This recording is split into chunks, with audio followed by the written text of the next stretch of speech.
दोस्तों, अगर कहानी का मजा लेना है तो चैनल को सब्सक्राइब करना मत भूलिए। हमारे घर में मेरी माँ बाप, बड़ा भाई और एक खाला रहती थी। खाला अभी तक कनवारी थी। मेरी खाला देखने में बहुत खूबसूरत और जवान थी। जब भी खाला नहाने जाती तो मैं चुपके से उन्हें देखता रहता था। बड़ा भाई और खाला दोनों साथ रहते थे। फिर कुछ देर बाद खाला नहाकर बाहर आ जाती तो मैं अपनी जगह पर वापस जाकर बैठ जाता था। एक दिन नहाने के बाद खाला अचानक अपने कमरे में जाकर कपड़े बदलने लगी। उनके नहाने के बाद की तस्वीर बहुत खूबसूरत लग रही थी। फिर मैं नहा धोकर कॉलेज चला गया। जब दोपहर को घर वापस आया तो माँ और बाप घर पर नहीं थे। मेरे पूछने पर खाला ने बताया कि वो किसी रिश्तेदार के यहाँ गई हैं, शायद वापस आने में देर हो जाए। मैंने खाना खाया और अपने कमरे में जाकर पढ़ाई शुरू कर दी। वो मेरे कमरे में आया। मैं कमरे में जाकर पढ़ाई करने लगा। मैंने खाला से कहा कि कुछ ऐसा बना दो जो मज़ेदार हो, तो खाला बनाने लगी। इसके बाद मैं बाहर खेलने चला गया। शाम तकरीबन 5 बजे जब मैं घर वापस आया तो खाला ने खाना बना लिया था। खाला ने कहा, खाना खा लो। मैंने कहा, नहीं, आज मैं और आप साथ मिलकर खाएंगे। तब खाला ने कहा, मैं तो नहाने के बाद खाऊंगी। मैंने कहा, ठीक है, अब नहा ले चुल्लू, फिर खाना खाते हैं। तब खाला बोले, ठीक है, मैं नहाने जा रही हूँ। अब खाला नहाने चली गईं और नहाकर बाहर आने लगे तो मैं वहां से हिट गया। खाला अपने कमरे में चली गईं। फिर खाला ने पूछा, तुमने खाना खा लिया? मैंने कहा, नहीं, हम मिलकर खाएंगे। क्या अब बुरा नहीं मानेगी? तब खाला ने आंखें मिटकाई और पूछा, किस तरह का? मैंने हाथ उठाया और शराब पीने का इशारा किया। हम दोनों ने छप कर जाम उठाए।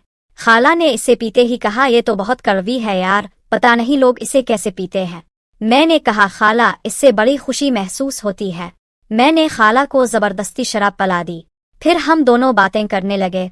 मैंने खाला से पूछा, शादी कब कर रही हो? अब तो उम्र भी हो गई है और आंखें इतनी खूबसूरत हैं। खाला बोले, तुम्हें कैसे पता कि मैं बड़ी हो गई? मैं शर्माते हुए कहा, आपको देखकर लगता है। शराब पीने के साथ हम दोनों खाना भी खाने लगे। खाना खत्म होते ही खाला को नशा होने लगा। मैंने कहा, खाला, आपको मैं आपके कमरे में ले चलता हूँ। खाला ने नरमी से पूछा, क्यों? मैंने कहा, आपको सहारा देता हूँ। खाला बोले, नहीं, आज हम यहीं सोएंगे, क्योंकि रात में मुझे कुछ हो गया तो मैं क्या करूँगी, संभाल लेगा। मैंने कुछ नहीं कहा। मुझे खाला की बातों से ऐसी उम्मीद होने लगी थी। खाला उठी और मेरा सहारा लेते हुए कमरे में जाकर लेट गई। लाइट बंद करके मैं भी खाला के पास जाकर साथ वाली चारपाई पर सो गया। इस वक्त तकरीबन रात के 10 बजे होंगे। सर्दी लगने लगी और मैं वहां सो गया, क्योंकि इस वक्त खाला को नशा चला हुआ था, इसलिए उन्हें मेरे हाल का पता ही नहीं था। खाला की सांसें तेज तेज चलने लगी थी। मुझे लगा कि खाला सो रही है, लेकिन वो अब भी मुझे देख रही थी। मैंने देखा कि खाला ने अपनी आंखें खोल दी हैं। मुझे एक पल के लिए थोड़ा सा डर लगा, क्योंकि मैं अभी तक जागा हुआ था।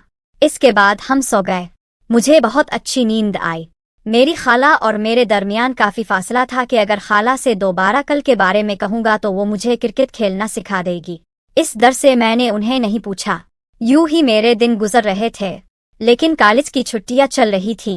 मौसम बदलता गया और हम दोनों एक ही कमरे में चारपाइयों पर सोते थे। क्योंकि मैं बहुत डरपोक था तो अपने कमरे में नहीं जाता था, बल्कि खाला के कमरे में सोता था। एक रात मुझे नींद नहीं आ रही थी। मैंने हेडफोन पहने हुए थे और मोबाइल पर फिल्म देख रहा था। काफी देर तक खेलता रहा। खेल में इतना ज्यादा मगन हो चुका था कि मुझे कुछ सुनाई नहीं दे रहा था। अचानक वो पानी पीने के लिए उठी और उन्होंने मुझे हाथों से पकड़ लिया। इस वक्त वो बहुत ज्यादा गुस्से में लग रही थी। उन्होंने मुझसे कहा, तुम क्या कर रहे हो? अभी मोबाइल रखो, तुम्हारी माँ को बताती हूँ। मैंने खाला से बहुत मनाया कि वो घर में किसी को ना बताए। फिर खाला मान गईं।